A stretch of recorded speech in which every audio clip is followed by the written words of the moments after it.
天真诚的烂片看多了，也该换换口味了。最近刷屏全网的《欢迎来龙餐馆》，属实是口碑票房双丰收。不过很多人看完电影只顾着共情反战剧情，却压根没发现一个有意思的细节。没错，咱们国内一座小城的工厂，竟然硬生生靠手工复刻出了美军主战坦克。大家好，欢迎来到星球热点，国际大事从不缺席，舆论场中抽丝剥茧，聚焦独家中国资讯，点赞、订阅、加小铃铛，带你用不一样的视角读懂中国故事。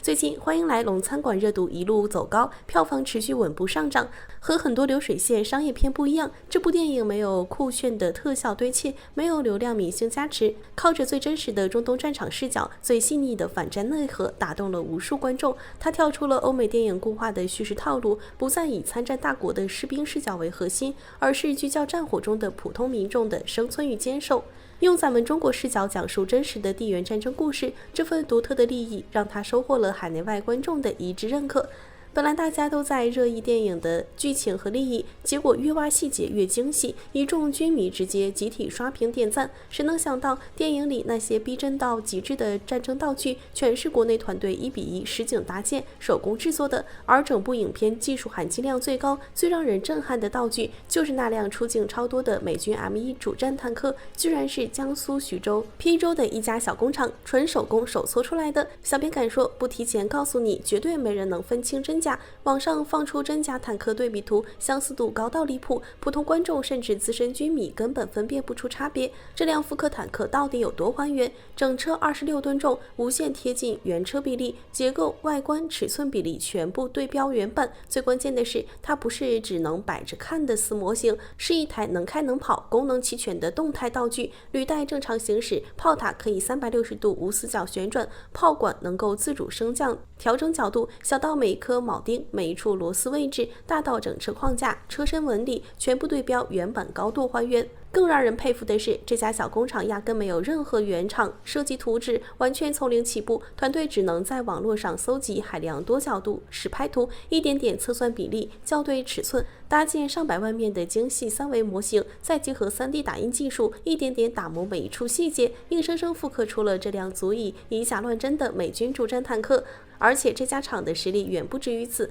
歼十战机模型、东风21导弹模型、80米仿真军舰，全都能做到1:1完美复刻。也难怪主创团队都说，电影大火之后，最意外的就是带火了这群幕后道具工匠，也让大家看到了咱们民间工业的硬核实力。很多人可能会疑惑，好莱坞作为全球影视工业的天花板，拍了几十年战争片，难道还做不出一台合格的 M1 坦克道具吗？实话实说，他们是真的做不出来。大家去翻看美国内战、超级英雄系列等大片，就能发现好莱坞用到的 M1 坦克道具全是偷工减料的替代品。他们通用的做法是在百夫长坦克外层套一层仿制外壳，伪装成 M1 坦克的样子。但懂行的都清楚，百夫长坦克是6对负重轮，而真正的 M1 坦克是7对负重轮，车身长宽高、底盘比例完全不一样。所以好莱坞拍战争片一直有个避不开的 bug， 剧组最怕镜头拍到坦克侧面底盘，一旦露馅，整个画面的真实感直接崩塌。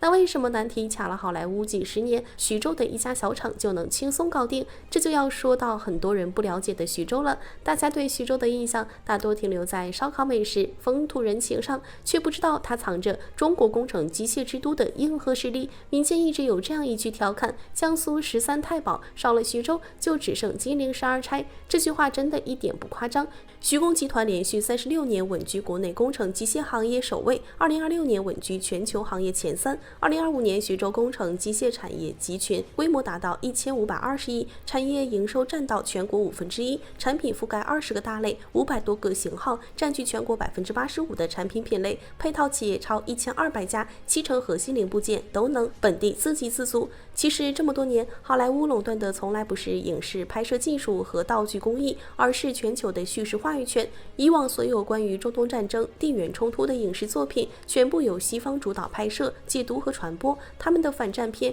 永远只聚焦美国大兵的战争创伤，那些被侵略国家的平民苦难、家破人亡永远只是影片里的背景板，没人在乎，没人讲述。而欢迎来龙餐馆最大的意义就是打破了这份西方叙事垄断，用中立、客观、温柔的中国视角重新解读世界级地缘事件。想要让全球观众认可这份新叙事，最核心的就是细节绝对不能拉垮。如果道具粗制滥造、漏洞百出，拍出抗日神剧的质感，再好的剧情内核、再正的叙事立场，也没人愿意买单。所以徐州手搓的这台坦克看似只是一个影视道具，实则是咱们国家工业实力和文化底气的双重体现。当一个国家的实体工业足够扎实，文化输出、荧幕话语权自然就能稳步崛起。所以这部电影的爆火不只是一部作品的成功，更是咱们中国制造、中国叙事、中国视角一步步走向世界的最好证明。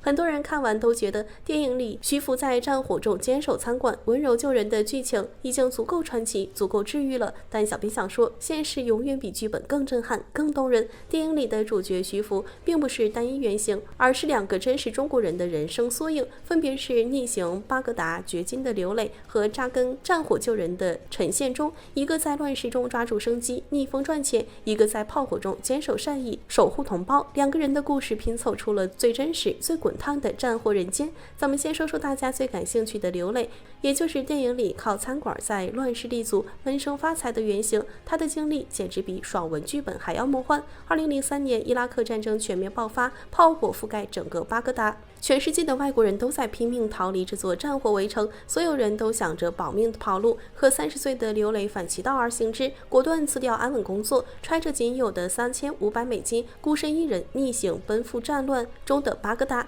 最离谱的是什么？他不会做饭，不会阿拉伯语，没有当地人脉，没有经商经验，甚至对伊拉克的所有认知全都来自好莱坞电影，零经验、零资源、零背景，妥妥的天崩开局。可他愣是凭着一股敢闯敢拼的韧劲，在战火中开出了一家名为中国龙的中餐馆。由于伊拉克是穆斯林国家，当地严禁售卖和饮用酒水，美军军营也有严格禁酒规定。战乱年代，酒水成了大兵们唯一的解压方式，稀缺物资，刘磊敏锐抓住了这个商机，悄悄从黑市低价囤酒售卖。一开始只是小范围私下交易，没想到口口相传，迅速火遍整个军营。后面的场面真的堪称奇观，美军、英军不同阵营的士兵开着坦克、悍马军车，专程赶来他的小店买酒，根本挡不住，没有竞争，没有替代品。平价稀缺的酒水让刘磊的生意直接做到了垄断。巅峰时期，他单日营业额高达5000美金，一个月能赚7、8万美金。仅仅2004年4月到10月这半年时间，